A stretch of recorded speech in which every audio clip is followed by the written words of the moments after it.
Hola chiquillos, buenas tardes.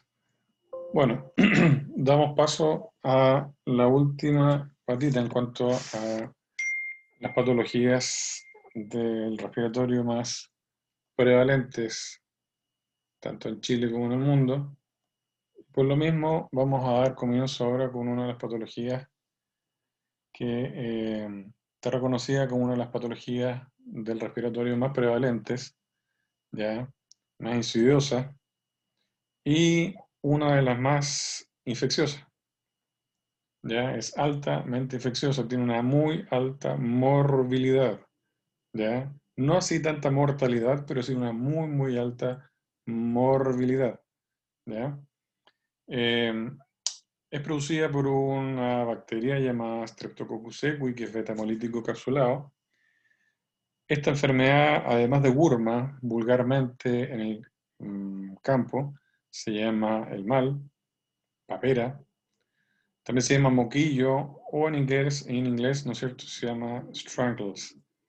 ¿Ya? Está definida como una enfermedad respiratoria aguda y, como les dije yo, es una enfermedad infecciosa contagiosa. Fuente de infección, bueno, los mismos animales, bebederos, arneses y comoderos, y la transmisión es por aerosoles y tos. Afecta a animales, por lo general jóvenes, ya que los más adultos adquieren, ¿no es cierto?, inmunidad.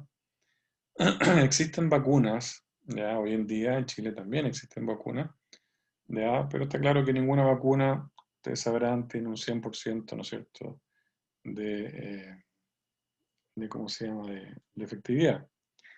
En cuanto a la morbilidad, de un 90% y con una mortalidad en 1 o un 2%.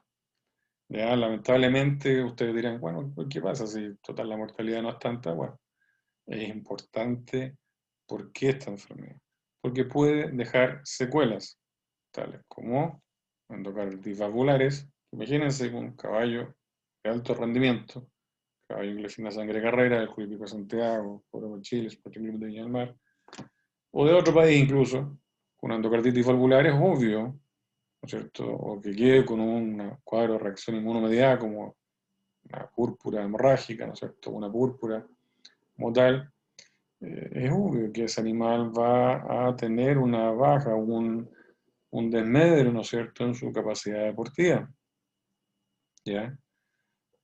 Con respecto a los signos clínicos, ¿ya?, se ve que es una enfermedad que se presenta normalmente con descarga oculonasal mucopurulenta, cuando se ve muy afectado, ¿no es cierto?, cuando hay una gran linfadenomegalia submandibular y retrofaringea, puede llegar a producir, ¿no es cierto?, depresión respiratoria, dificultad respiratoria por compresión de la misma tráquea y además también alta temperatura. ¿Ya? Bien, con respecto a la patogenia, ya la enfermedad normalmente se inicia como una rinofaringitis, que después va avanzando, ¿no es cierto?, a un aumento de volumen, ¿no es cierto?, a que se ven afectados, ¿no es cierto?, ganglios linfáticos submandibulares y retrofaringios respectivamente. ¿Ya? En casos graves pueden llegar a obsedarse, ¿ya?, los ganglios mediastínicos e incluso hasta los preescapulares. ¿Ya? Lo importante con respecto a la formación de abscesos de los ganglios linfáticos submandibulares y retrofaringios, específicamente los retrofaringios que eventualmente pueden llegar, ¿no es cierto?, a abscedar hacia adentro, como dicen, ¿ya? O sea, ¿dentro de qué? Dentro de la bolsa gutural, produciendo, ¿no es cierto?, un empiema de bolsa gutural. No un empiema verdadero de bolsa gutural, es un empiema de bolsa gutural secundario, ¿no es cierto?, a adenitis equina, ¿ya? Con respecto a la transmisión, como bien dijimos, por contacto directo, por fomites y por animales portadores. ¿Cuáles son los signos clínicos? Como bien dijimos, ¿no es cierto? Si tenemos un animal con descarga nasal mucopurulenta, bilateral, de aumento de ganglios linfáticos retrofaringios y submandibulares, mucha temperatura, hasta 41 grados Celsius, deprimido, anoréxico, no quiere comer, con reflejo toxicino positivo y a veces disfagia. Estamos ante, ¿no es cierto? Bueno, y obviamente, si tenemos una gran cantidad, cuando vimos influenza, ¿no es cierto?, decíamos que si tenemos una gran cantidad de animales positivos, está claro, ¿no es cierto?, que estamos hablando, y obviamente con los mismos signos clínicos, estamos hablando antes de una enfermedad, ¿no es cierto?, con una alta morbilidad, ¿de acuerdo? Tenemos un animal con una descarga nasal mucopurulenta bilateral, que obviamente tiene diagnósticos diferenciales, ¿no es cierto? Pero obviamente si hacemos ver que hay muchos animales, o si tiene 5 caballos y los 5 tienen este signo clínico, es obvio, ¿no es cierto?, que en cuanto a la jerarquización de los diagnósticos diferenciales, el primero que tenéis que pensar en este caso es del Gurma. Muchas veces también la secreción mucopurulenta puede estar acompañada, ¿no es cierto?, por un poco también de sangre. Con este caso ya un caso bastante severo, ¿no es cierto?, es una secreción mucopurulenta bastante espesa, que obviamente, acuérdense que el caballo es un animal, ¿no es cierto?, que tiene la característica de ser respirador nasal obligado, por lo tanto, va a tener, ¿no es cierto?, algún grado de dificultad respiratoria. Aquí lo mismo, ven un aumento de volumen, ¿no es cierto?, acá ya en la zona del cuello, ya, y acá incluso vemos que este absceso, ¿no es cierto?, acá ya está drenando, abscedó. Aquí ya obviamente hubo aquí ¿no es cierto?, se hizo tricotomía, ¿no es cierto?, y obviamente se tuvo que abordar el absceso, ¿ya? Se dice muchas veces en la literatura que no hay no hay que abrir, digamos, los abscesos a menos que esté muy comprometido. Y ahí hay una controversia bastante interesante en cuanto a las publicaciones, porque algunos dicen que tienen mayor o menor efectividad, ¿no es cierto?, también los antibióticos, o los otros que dicen que obviamente también por el hecho de salir masivamente una gran cantidad de contenido hace que también sea altamente, ¿no es cierto?, contaminante del lugar, y obviamente a través, por ejemplo, de los fomites, las botas nosotros, la ropa nosotros, podemos ir, ¿no es cierto?, transmitiendo la enfermedad de animal en animal y de lugar en lugar. Aquí tenemos otro, ¿no es cierto?, caso en el cual también abscedó. ¿Cómo se hace el diagnóstico? El diagnóstico normalmente, ¿no es cierto?, lo hacemos ya, se me traspapeló el botón aquí. El diagnóstico, ¿no es cierto?, lo hacemos directamente a través de cultivo, ya a través de los signos clínicos, ya, y obviamente teniendo de acuerdo a la anamnesis, ¿no es cierto?, y hartos animales afectados. Con relación a las complicaciones pueden ser desde una hemiplegia laringia, una micosis gutural, neumonias por aspiración, debido al drenaje del ganglio linfático dentro de tráquea y metástasis purulenta, ¿ya? Pueden haber, es raro, sí, abscesos intraabdominales que ocasionan también algún tipo de síndrome de abdomen agudo. Bien. Aquí, como podemos ver, ¿no es cierto?, tenemos, ¿no es cierto?, acá la faringe, acá arriba tenemos el receso faringeo, ¿ya? Y aquí tenemos los opérculos de izquierdo, ¿no es cierto?, y derecho. Acuérdense que la endoscopía es lo que se ve derecho e izquierdo, y lo que es izquierdo es derecho, y obviamente secretando pus. ¿Qué me podría estar indicando? Bueno, que tenemos un empiema verdadero de bolsa gutural o secundario con Gurma, ¿ya? Aquí obviamente es una foto dentro de la bolsa gutural, ¿no es cierto? Acuérdense que pasan muchas estructuras, pasan pares craneales dentro, ¿no es cierto? Pasan vasos sanguíneos muy importantes como la carótida interna, ¿no es cierto?, ¿ya? Y obviamente pueden verse afectados, ¿ya?, por este famoso empiema. Aquí vemos, ¿no es cierto?, también una foto dentro de la bolsa gutural donde vemos el ganglio retrofaringeo, ¿no es cierto?, a punto de abscedar, ¿ya? Como bien dije en el diagnóstico, ¿no es cierto?, lo hacemos por una buena anamnesis, ¿ya?, lo hacemos por los signos clínicos evidentes y obviamente también por técnicas laboratoriales. Ya aquí tenemos, ¿no es cierto?, una colega que está, ¿no es cierto?, drenando y limpiando ya la zona. Ya aquí tenemos un video en el cual, como pueden ver, ya ahí abscedó, ya, y obviamente se abrió, se limpió y se está esperando que salga el contenido. Ya, como verán, es bastante fuerte igual la imagen, pero bueno, así es la cosa.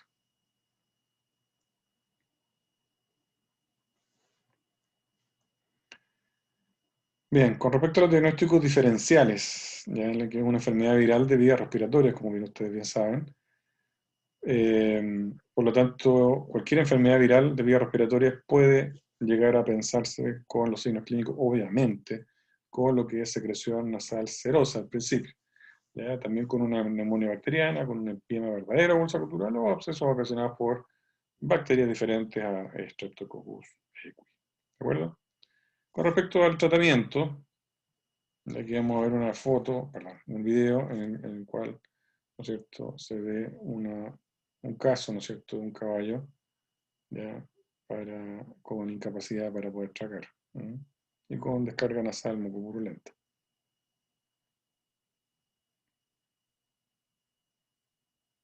Obviamente no puede tragar, se hace una endoscopía, medio nasal ventral, se metió, ahí se está metiendo, ¿no es cierto?, a través del flap para meterse a la bolsa gutural, para ver qué es lo que pasa ahí adentro. Y bueno, de acuerdo a todo lo que hemos visto, ¿ya?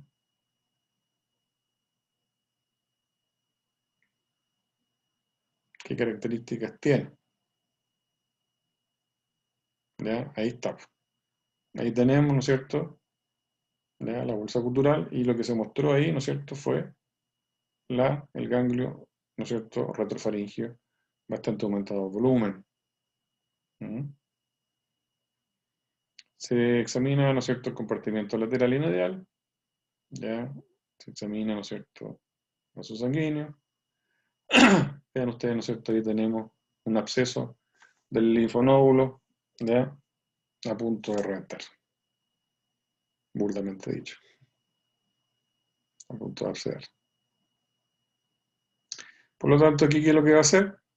Ya se va a colectar material purulento, ¿no es cierto?, dentro de la bolsa cultural, ahí a través del canal de trabajo, ¿no es cierto?, uno mete una pinza, ¿ya?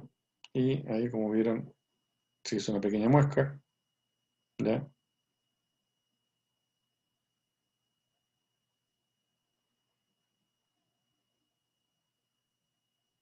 Se entra nuevamente a la bolsa cultural, realmente con la pinza de Chamber, que se llama, y se hacen lavados con soluciones salinas.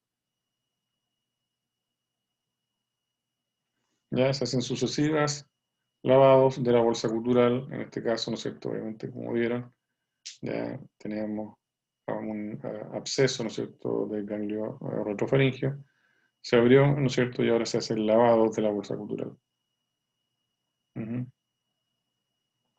Posteriormente se aspira con catéter.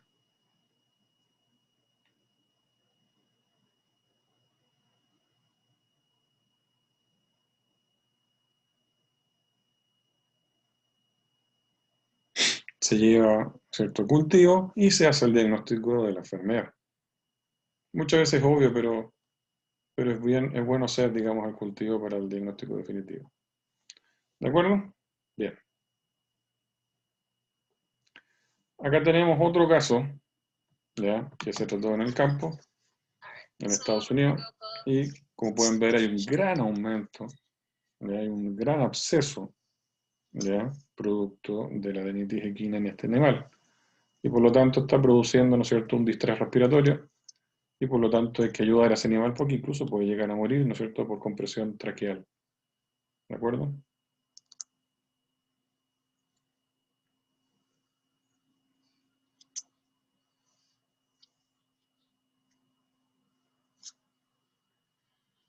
Está tan inflamada la zona, ¿no es cierto?, que ya casi ni siquiera presenta dolor el animal. Está muy deprimido además también.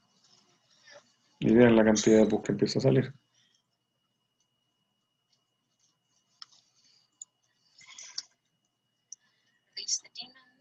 Y hay que tener mucho cuidado con toda esa secreción porque es altamente contaminante. Muy contaminante. Muy contaminante.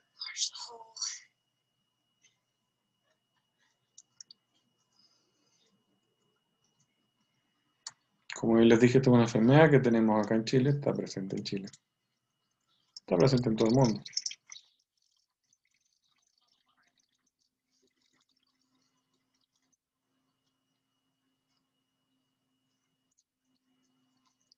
Obviamente, como se darán cuenta, ese animal se hizo una tricotomía, se hizo lavado en la zona, ya se hizo todo el protocolo previo a la incisión. Ujú.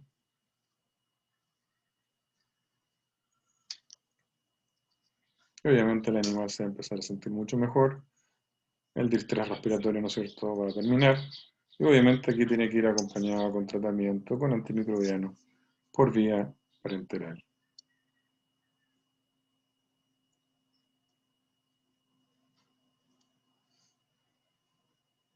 Y obviamente hay que ir velando también de acuerdo al grado, ¿no es cierto?, a lo mejor de eh, deshidratación, ver, ¿no es cierto?, si es que requiere también fluidoterapia para evitar, ¿no es cierto?, todos los desórdenes y desequilibrios hidroelectrolíticos y ácido base. Ujú.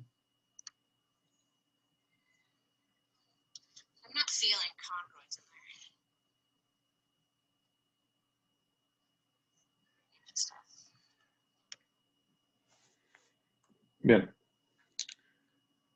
El uso, ¿no es cierto?, antimicrobianos antes de la maduración sí dice que es lo indicado, puesto que acelera la curación y no predispone a que la enfermedad se complique. ¿Ya? Por lo tanto, lo que se hace normalmente es estimular la maduración por medio de pomadas indurativas, ¿no es cierto?, como el elixir con belladona. Anda bastante bien, con calor también. ¿Ya? Y ya cuando se produce el drenaje, el animal mejora notablemente.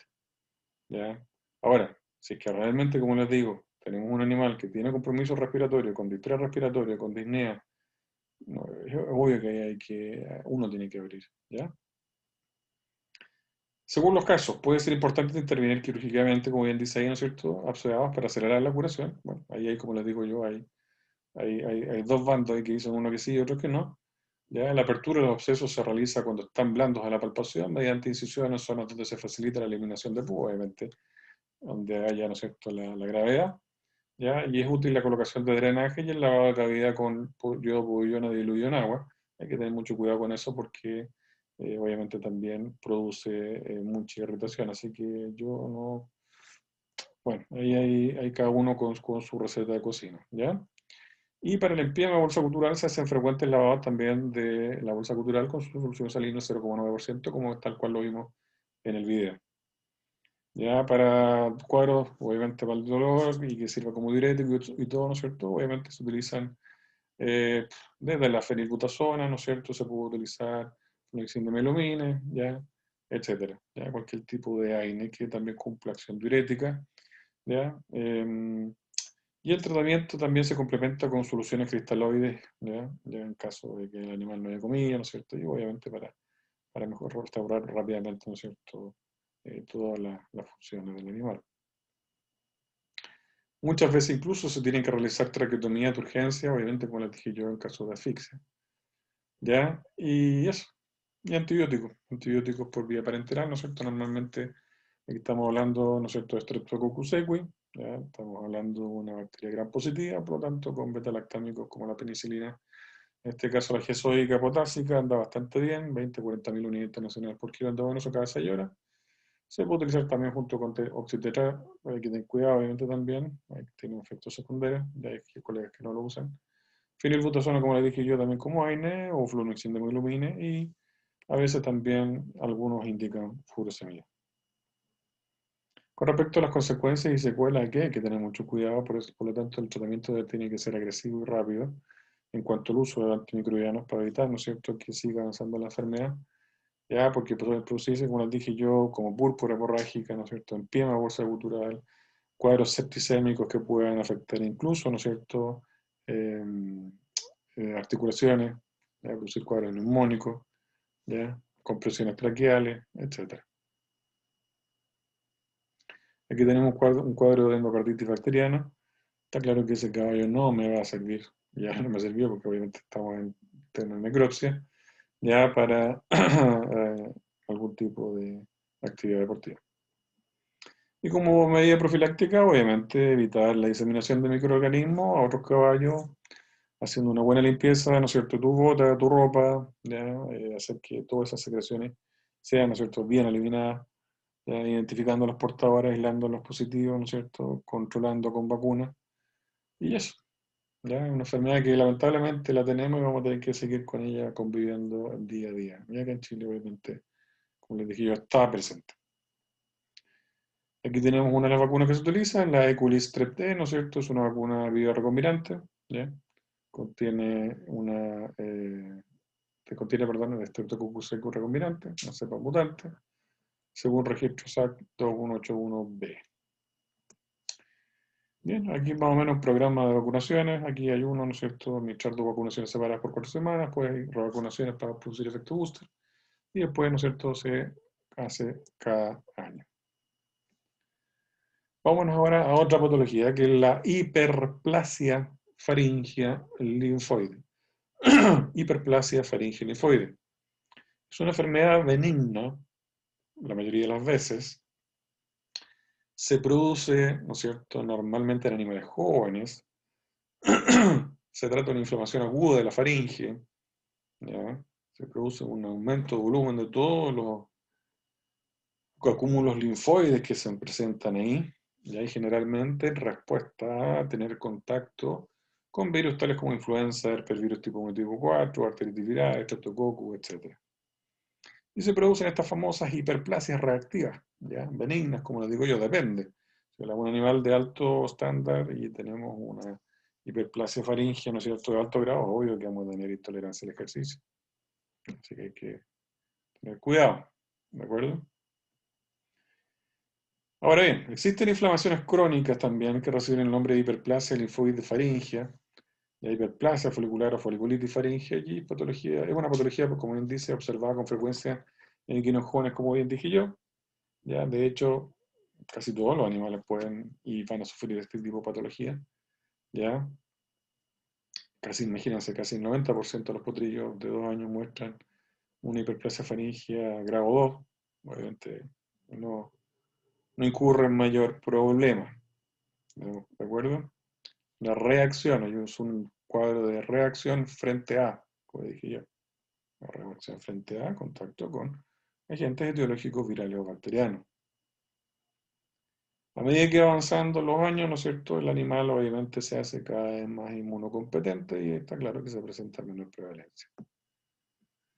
Con respecto a los síntomas, pueden ser, como les dije yo, desde una simple descarga nasal, serosa, muchas veces a veces también adenopatías mandibulares, leves a moderadas, puede o no haber tos, ¿ya? Y si es más severa, como les dije yo, va a afectar el rendimiento deportivo. ¿Cómo se hace el diagnóstico? Bueno, endoscópicamente vamos a observar los folículos hematosos, todos estos acúmulos linfoides, obviamente muchas veces incluso están necróticos, e incluso dependiendo de grado aparecen como verdaderas estalactitas, ¿no es cierto?, cayendo desde el techo de la faringe. Según el doctor Baker, existen diferentes grados. El grado 1, perdón, tenemos un número pequeño de folículos inactivos sobre la pared faringe dorsal. Grado 2 tenemos ya pequeños folículos blancos inactivos, pero también los tenemos en mayor grado, ¿no es cierto?, también con cierta dermatosidad. El grado 3, aquí ya tenemos muchos folículos rosados, y el grado 4 ya tenemos muchos folículos rosados edematosos que, como les dije yo, pueden ocupar la faringe completa, caer como verdaderos pólipos hacia abajo. Es decir, que te produce un distrés respiratorio. No que te vayas a morir, pero obviamente intolerancia al ejercicio manifiesta. Con respecto al tratamiento, no es difícil, consiste principalmente, punto 1, reposo, y punto 2, administraciones tópicas de soluciones que uno hace ahí como una receta de cocina en la cual va a mezclar una solución con dimetilsulfóxido, ya, más o menos 125 ml de dimetilsulfóxido, ya, una 350 ml de nitrofurazona líquida y 500 miligramos de prednisolona. Ya esto se nebuliza por 30 minutos más o menos durante 7 días. Anda bastante bien. Anda bastante bien. Esto ya obviamente en caso de moderado hacia arriba. En casos más graves, hay veces que hay colegas que tienden a llevar a pabellón al animal y a realizar, ¿no es cierto?, electrocauterización. Ya ahí obviamente se forman membranas diftéricas que posteriormente se caen solas. ¿Ya? Bien, vámonos a otra patología. Más que nada coloco esta foto para que, más bien este video para que se despierten. Obviamente ya muchas horas de repente hablando, aquí se lo hice en las clases parcializadas, por lo tanto obviamente yo espero que estén bastante despiertos. Con respecto a la sinusitis, en el caballo son bastante prevalentes igual. ¿Ya? Y en el equino se habla de que existen sinusitis primarias y sinusitis secundarias. ¿Ya? Sinusitis primarias y sinusitis secundarias. En la sinusitis, ¿no es cierto?, se presentan generalmente como consecuencia de infecciones de vías aéreas superiores, ¿ya?, causando la sinusitis primaria y afectando los senos normalmente maxilares y frontales, respectivamente. ¿Cuáles son los signos clínicos de las sinusitis primarias? Normalmente se presenta en animales jóvenes, se presenta con un exudado nasal, persistente y ojo, esto es pregunta de prueba. Normalmente hay, ¿no es cierto?, cuando se presenta la sinusitis primaria, normalmente el tipo de secreción es mucopurulenta, generalmente que aumenta con el ejercicio, pero es unilateral, la mayoría de las veces. Si se presenta bilateral no quiere decir que no sea sinusitis, ojo, pero la mayoría de las veces unilateral, ¿ya? Y puede no presentar también disnea. Con respecto a otro tipo de hallazgos clínicos, también tenemos en casos crónicos, ya se puede producir una deformación de la cara, una cabeza como hinchada así, ¿ya? Incluso epífora también, ¿ya? Y sonido respiratorio del ejercicio. Con respecto al diagnóstico, normalmente nosotros, si vemos una cara deformada, vemos epífora, ¿no es cierto? Vemos una secreción nasal mucopurulenta unilateral, ya, y sospechamos esta enfermedad y obviamente hacemos una endoscopía, ya, para ver si es que se ve algo por dentro. Está claro que no podemos llegar no se puede llegar a los senos paranasales con endoscopia propiamente tal, pero sí obviamente ver de dónde viene la secreción. Se hacen radiografías de cabeza, ¿no es cierto?, de senos, perdón, donde se puede ver, ya, si es que hay contenido líquido o zonas de osteolisis, ¿no es cierto?, si es que llevan mucho tiempo también. Y obviamente la famosa sinusentesis. Y vamos a aislar dos tipos generalmente de bacterias, que es el Streptococcus secus y el Streptococcus subepidemicus. ¿Ya? Hay veces que también, como bien dice ahí, se pueden observar también exoftalmos. Diagnósticos diferenciales: tenemos sinusitis primaria, sinusitis secundaria, malformaciones congénitas, neoplasias de senos paranasales, hematomas etmoidales, ¿se acuerdan que lo vimos en la primera clase en los videos? Y o traumatismos. Pueden ver acá donde está la flechita, ¿no es cierto? En una radiografía lateral de cabeza vemos normalmente ya múltiples líneas de fluido en seno maxilar en este caso. Y obviamente, como les dije yo, se muestran los líquidos dentro del seno y los crónicos, ¿no es cierto? Se puede revelar, como les dije yo también de antes, osteolisis y mineralización. Con respecto al tratamiento, en casos leves la administración de antibióticos se utiliza, ¿ya? Y permite la resolución, pero en casos ya severos se recomienda el lavado de la cavidad. Hay que hacer ahí una sinusentesis. ¿Ya? Primero se sugiere asociar penicilina sódica, megentamicina, o sea, un antibiótico contra gram positivo, otro contra gram negativo, ambos por separado, ¿no es cierto?, más o menos a las dosis que están ahí, y cada 12 horas. ¿Ya? También se pueden utilizar, ¿ya?, por ejemplo, Ceftiofur, cada 12 horas, solo asociado también con gentamicina, y también por separado. La famosa síntesis de senos con el animal de pie se hace normalmente con sedación y con anestesia local, pero para ello hay que tener experiencia, no cualquiera lo puede hacer. Ojo con eso, tengan mucho cuidado. Se lava obviamente el seno con soluciones poliónicas, hasta 2 litros de temperatura cercana a la corporal, y se infunde por una o varias veces por día a través de un tubo polietileno, que incluso uno lo deja ya suturado a la piel, ya, y obviamente posterior a la trepanación. Ya se hace este tipo de sutura para poder hacer lavado repetido mientras dura el tratamiento. En infecciones más extensas, obviamente también se utilizan técnicas de colgajo, ya, para tener un mejor acceso a fin de retirar tejido necrótico. ¿Ya? Aquí vamos a ver un video donde se aborda un caso.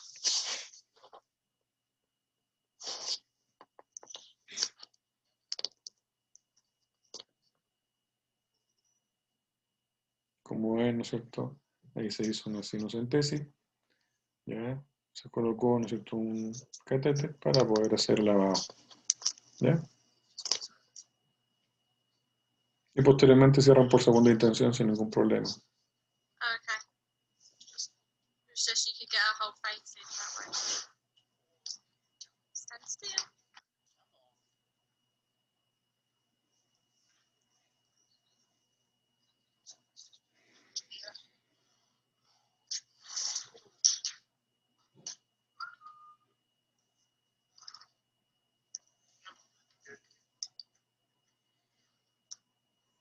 Y vamos a ver que empieza a eliminar, ¿no es cierto?, todo lo que se infunde.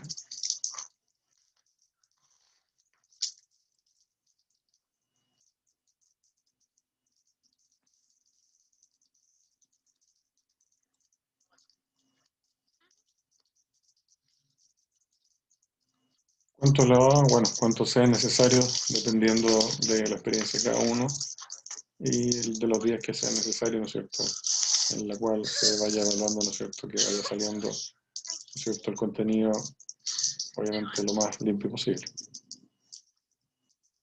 Y seguir manteniendo, obviamente, el tratamiento con AINES y con antibióticos, como bien les dije, por vía parenteral, unos de otros, ¿no es cierto?, y obviamente para tanto para gram positivos como para gram negativos. Aquí tenemos otro video en el cual también se hizo una sinocentesis. Como verán, ¿no es cierto?, ahí está el animal cebado.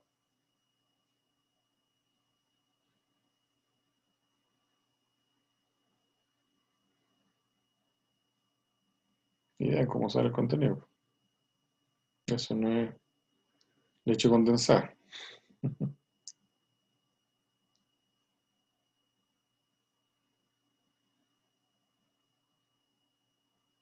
El animal no siente ningún dolor, así que pierdan cuidado que este no es una técnica, eh, ¿cómo se dice?, antigua o como tal, se sigue utilizando hasta el día de hoy sin ningún problema. Uh-huh.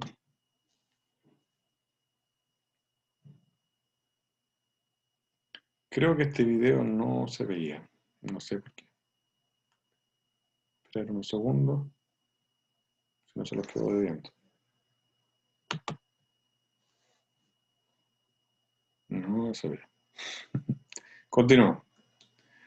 Con respecto a sinusitis secundarias, ¿ya? La sinusitis secundaria, aquí el culpable no es el seno maxilar, no es el seno nasal, ni el frontal, sino que en este caso se produjo un problema a nivel de pieza dentaria. ¿Ya? Se describe una anomalía dentaria, es una fractura, una mala posición, tumores de raíz, periostitis alveares, ¿ya? Y obviamente se producen, ¿no es cierto?, secundariamente estas famosas sinusitis de senos maxilares. ¿Ya? Normalmente, y esto es pregunta de prueba y siempre lo pregunto, la sinusitis dental, los dientes involucrados en orden de frecuencia son el primer molar, el cuarto premolar y el tercer premolar. Primer molar, cuarto premolar y tercer premolar respectivamente. Diagnóstico diferencial, al igual que el otro. En vez de sinusitis secundaria, sinusitis primaria, quitis sinusales, malformaciones congénitas, traumatismo cuerpo extraño, hematoma hemoidal y algún tipo de neoplasia. Con respecto a la historia, lo mismo que lo otro, pero obviamente además de presentar el exudado nasal unilateral, es muy maloliente. Hay que hacer una evaluación de la cavidad oral, obviamente, ¿ya? Y obviamente ahí lo que vamos a encontrar, ¿no es cierto?, normalmente, como les digo yo, es que falta alguna pieza dentaria y una fractura o alguna fístula que indique problemas de raíz dentaria, ¿de acuerdo? Y obviamente el diagnóstico se facilita con todo esto, ¿ya? Aliento fétido, pieza dentaria afectada, ¿ya? Drenaje, material purulento unilateral, ¿ya? Animal decaído, único animal afectado, ¿ya? Obviamente todo esto también se complementa con endoscopía y radiografía. Tratamiento lo mismo, ¿ya? Además de los antimicrobianos, sí, aquí hay que hacer extracción de pieza dentaria, ¿ya? Y además de eso se pueden hacer otro tipo de tratamientos asociados como, ¿no es cierto?, bueno, además de la sulfamidoxametripudina, además de la penicilina, se pueden utilizar, ¿no es cierto?, otros antimicrobianos. También uno puede ver la sensibilidad antimicrobiana, el resultado de eso también, esperando ya ese resultado. Y bueno, con respecto a los problemas de raíz dentaria, como dije yo, se saca el diente enfermo, ya se empaca el alveolo y se hace el lavado. El lavado con soluciones antisépticas y posteriormente se empaca el alveolo y después de hacerlo sigue el lavado, se coloca, ¿no es cierto?, acrílico, ¿ya? Y queda bastante bien, queda bastante bien, ¿ya? y posteriormente pasa el tiempo, se llena de tejido de granulación y se cierra. ¿Ya? Hay que tener cuidado nomás de que no entre alimento ya hacia lo que es el alveolo. ¿Ya? Así que posteriormente. Aquí tenemos un caso de sinusitis severa, como pueden ver, la cara totalmente deformada, más que caballo parece un elefante, ¿no es cierto?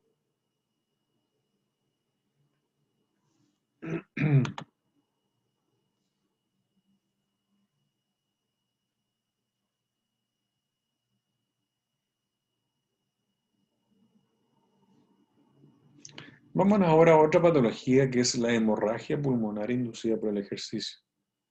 ¿Ya? HPIE o EIPH en inglés. Es una enfermedad que se tiene antecedentes, imagínense, desde el año 1688, bastante años atrás. ¿No?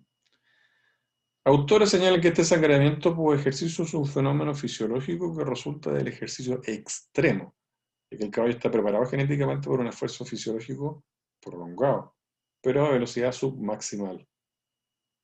¿De acuerdo? Por ejemplo, se hizo un estudio en el Club Hípico de Santiago y imagínense, se encontró una prevalencia de un 63% y varía entre un 44 y un 75% a nivel mundial. Aquí en Chile, un 63% de los caballos del Club Hípico tenían hemorragia pulmonar inducida por ejercicio. No significa que se van a desangrar, chiquillos, no estoy hablando de eso. Es una patología que normalmente ni siquiera uno ve líneas de sangre o sangre saliendo muchas veces de la nariz. ¿Ya? Más que nada, el diagnóstico es endoscópico y uno lo que ve es intolerancia al ejercicio y tos inmediatamente después del ejercicio o en el ejercicio. ¿Ya? Es una patología que normalmente, como bien ven acá, ya aquí tenemos la faringe, la laringe, ¿no es cierto? Aquí tenemos la epiglotis con líneas de sangre, aquí en la faringe lo mismo, ¿no es cierto? ¿Ya? Y eso es lo que nosotros encontramos, no más que eso. ¿Ya? Puede o no presentarse, como les digo yo, sangre en hollares. La hipótesis más aceptada en cuanto al origen es la que dice la relación con ruptura capilares pulmonares, y sigue siendo tal. ¿Ya? Y más que nada resulta una hipertensión vascular en combinación con gran presión negativa intrapleural. ¿Ya? Más o menos eso es lo que se maneja. Una de las consecuencias más importantes, obviamente, es el daño progresivo que esta genera en el parénquima pulmonar, lo que conlleva, ¿no es cierto?, que le quita vida útil al caballo, es obvio, ya le quita vida útil. Con respecto a los signos clínicos, como bien les dije yo, es la tos inmediatamente después del ejercicio, dada por la irritación que produce la sangre sobre los receptores de la tos ubicados en la zona baja de tráquea. ¿Ya? La sangre a la zona baja de la tráquea, ¿ya? Produce una irritación, activa los receptores de la tos y el caballo tose.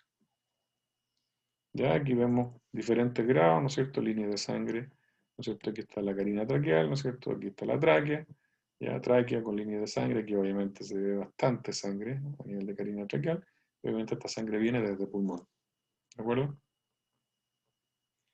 Y aquí tenemos otro caso, ¿no es cierto?, en que obviamente hay salida de sangre a través de llave. Claro que hay diagnósticos diferenciales, esto puede producirse por un hematoma hematoidal, se puede producir por un cuadro hemorragíparo, por una diátesis hemorrágica de X causa, etc. ¿Eh?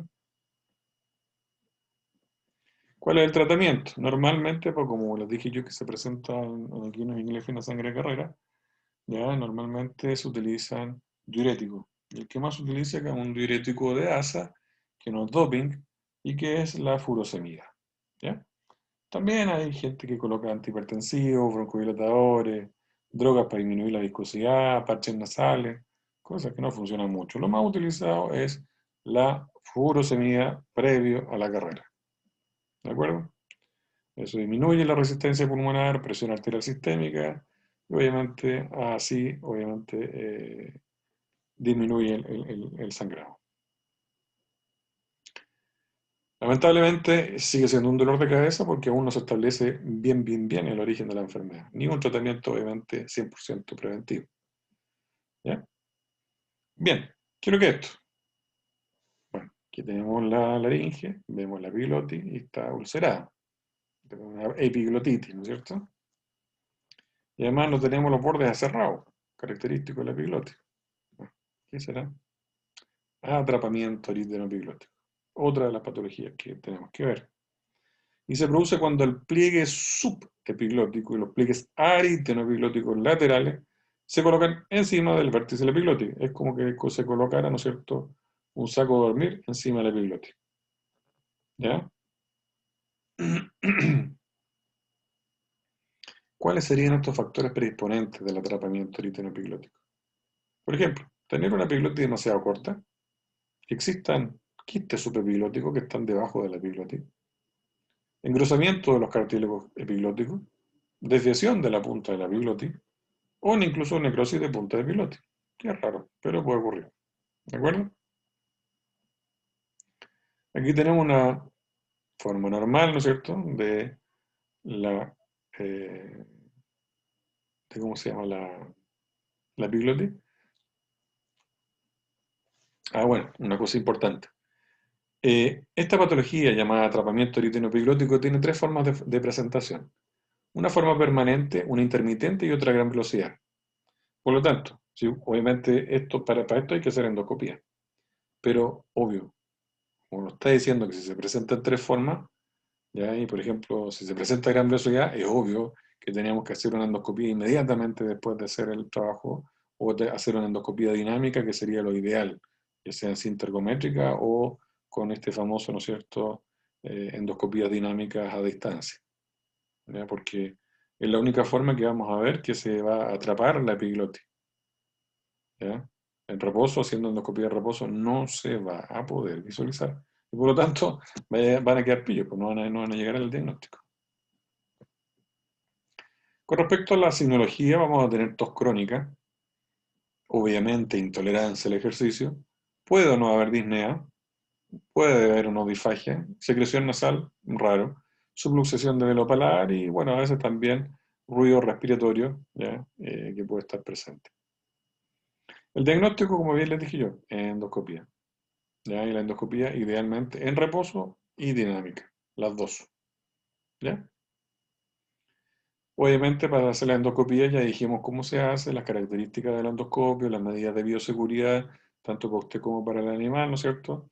¿Ya? Y lo ideal en estos casos es hacer la endoscopía sin sedación, ¿ya? Sin sedación, ¿ya? Para no enmascarar absolutamente nada. Y se hace, ¿no es cierto?, nuestra endoscopía, como verán acá, parece como que estuviera con un saco de dormir, ¿no es cierto?, nuestra epiglotis. ¿Ya? No se ven los bordes aserrados característicos, ¿ya? Y obviamente va a trabajar mal, porque el caballo se va a ahogar, ¿no? Normal, anormal, normal, anormal. ¿De acuerdo? Podemos hacer radiografía, sí, podemos hacerla para ver si es que hay una epiglotis corta, por ejemplo. Pero como les digo yo, el diagnóstico es mediante endoscopía. Diagnósticos diferenciales tenemos, por ejemplo, desplazamiento de paladar blando, hemiplegia laringe, que lo vimos, quites subepiglóticos, son unos quites que salen debajo de la epiglotis, que hacen que no funcione muy bien la epiglotis. Condritis laringia, ¿no es cierto? También es una patología no tan prevalente, pero se presenta. Hematomas endmoidales, entre otros. ¿Cuál es el tratamiento? Bueno, hay que sacar, ¿no es cierto?, como esa bolsita, esos pliegues, ¿no es cierto?, que están sobre la epiglotis. ¿Y cómo se hace? Uno, metemos un ganchito, tiramos hacia atrás, tiramos hacia atrás, tiramos hacia atrás, hasta que se corte, que es lo que más se utiliza, ¿ya? Un gancho, bueno, esto se llama ganchito, tiene un nombre, ¿ya? Y otro es la cirugía transendoscópica con láser, que también se está haciendo con bastante buena respuesta, ¿ya? Y se hace con anestesia local, con animal parado, ¿ya? Aquí tenemos entonces atrapada la epiglotis y se empieza a hacer la incisión con láser, ¿ya? Tenemos la epiglotis atrapada y la cara de tranquilidad, ¿no es cierto?, de la epiglotis ahora no está atrapada, bordes cerrados y libre, libre, libre, ¿de acuerdo? Bien, vámonos ahora a otra de las patologías que antiguamente se llamaba enfermedad pulmonar obstructiva crónica, al igual que el ser humano. Después se dieron cuenta que obviamente estaban confundiendo una patología que normalmente se produce por tabaquismo en el ser humano, con los signos clínicos obviamente parecidos en el caballo, y se cambió el nombre a obstrucción recurrente de vías aéreas, o RAO, Recurrent Airway Obstruction en inglés. Y bueno, desde el año pasado se empezó a llamar asma. Y ahí estamos.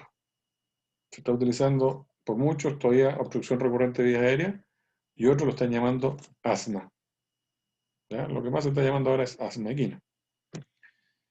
Y bueno, normalmente vamos a hablar un poquitito de ella, y se dice que es como consecuencia de un proceso inflamatorio originado por hipersensibilidad debida a inhalación de agentes alérgicos en forma crónica. Se tiene antecedentes ya, imagínense, desde 1656. ¿Ya? Normalmente los caballos que están mantenidos en confinamiento, en semiconfinamiento, ¿ya?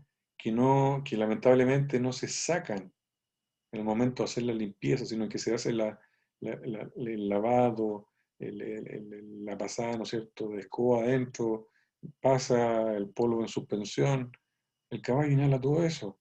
Además, cuando no se cambian las camas todos los días, todos esos gases amoníacos, ¿no es cierto?, empiezan a irritar las vías aéreas, ¿sí o no? ¿Ya? La humedad, ¿ya? Etcétera. Todo esto hace que empiece a producirse un cuadro, ¿no es cierto?, crónico. ¿Ya? La cama.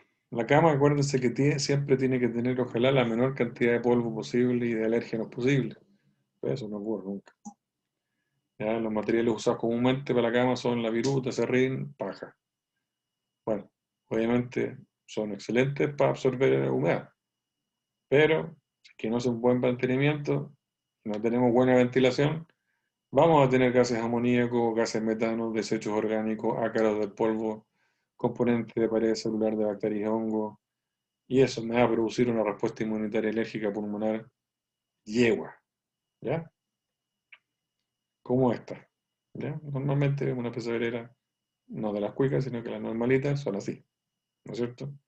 Lleno de polvo, lleno de caca, hasta caca de ratón. A diferencia de esta, que es bastante bonita, muy buena ventilación, muy limpiecita, y obviamente este caballo, obvio que va a tener muy baja predisposición a tener esta enfermedad. No sé qué le pasa a este video. Bueno, en este video se demostraba, ¿no es cierto?, que el caballo tiene los hollares dilatados, está, ¿no es cierto?, en una posición ortopneica, incluso está con el patrón respiratorio alterado, ¿ya? Y se produce incluso una línea de esfuerzo que se llama, ¿ya? Que en esta zona se produce una hipertrofia de un músculo que atraviesa por acá, ¿ya? Bien, aquí más que nada es cómo se ve, cómo pasan, ¿no es cierto?, las partículas inhaladas y se depositan, ¿no es cierto?, dentro de las vías aéreas, ¿ya? De acuerdo al tamaño de la partícula.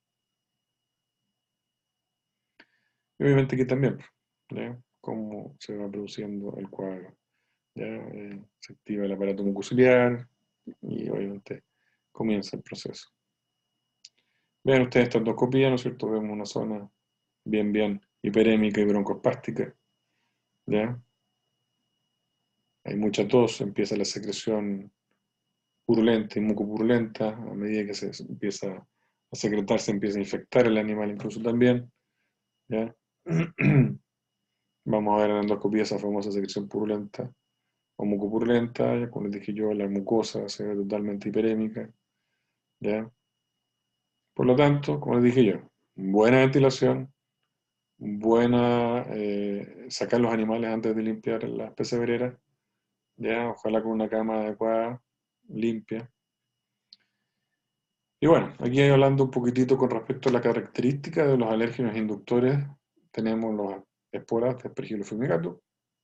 Acuérdense que tiene características de ser zoonótica también, y se ve bastante en el heno y la paja. Y las bacterias como Faenia rectivirgula y Pternomoactinoides vulgaris también crecen en las mismas condiciones que el Aspergillus fumigatus.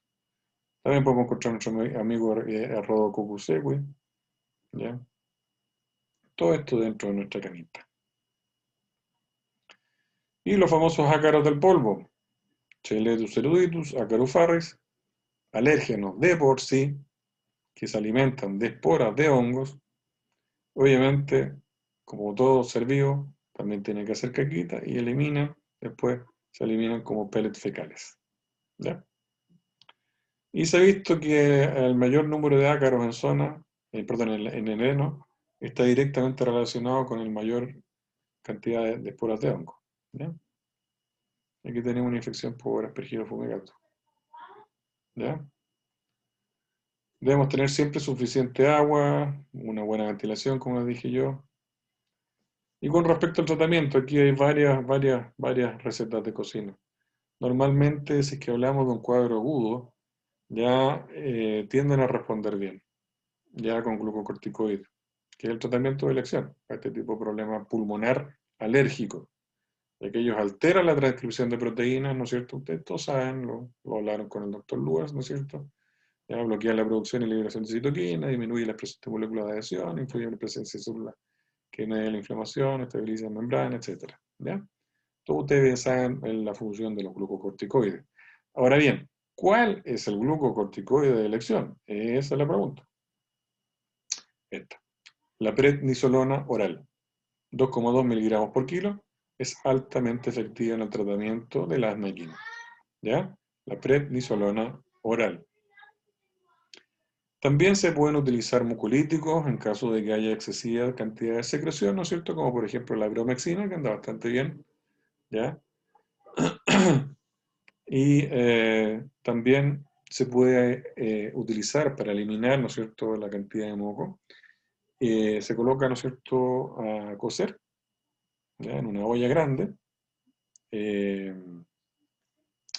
¿Cómo se llama? Hojas de manzanilla. Y la manzanilla anda muy bien. Ya, la manzanilla anda muy bien. Es un excelente mucolítico la manzanilla y también, ¿no es cierto?, ayuda para que se aumente la velocidad de regeneración tisular también a nivel respiratorio. Ya, eso está científicamente probado. ¿Mm? Bien, está claro que si es que aunque le metamos lo que le metamos en cuanto a tratamiento, no va a ser efectivo si no se mejoran las condiciones de esta población. Eso ustedes bien lo saben. Y si a medida que dejamos pasar el tiempo, esto se va cronificando y está claro que al último el tratamiento no va a servir para nada y lo único que vamos a tener que decir al dueño, bueno, ¿quieres tener un caballo parado que se va caminando 2 pasos? Y es obvio que ahí muchas veces tenemos que llegar a ¿cómo se llama?, a eutanasiar al caballo. ¿Ya? Así que hay que tener mucho cuidado. ¿Ya? Así que bien, chiquillos, espero que hayan disfrutado la clase y bueno, los dejo ya con la tarea que vamos a hacer la próxima semana, sincrónicamente en taller, y toda esta es la materia que correspondía a pasar de respiratorio. Que estén bien, un abrazo y muchísimas gracias.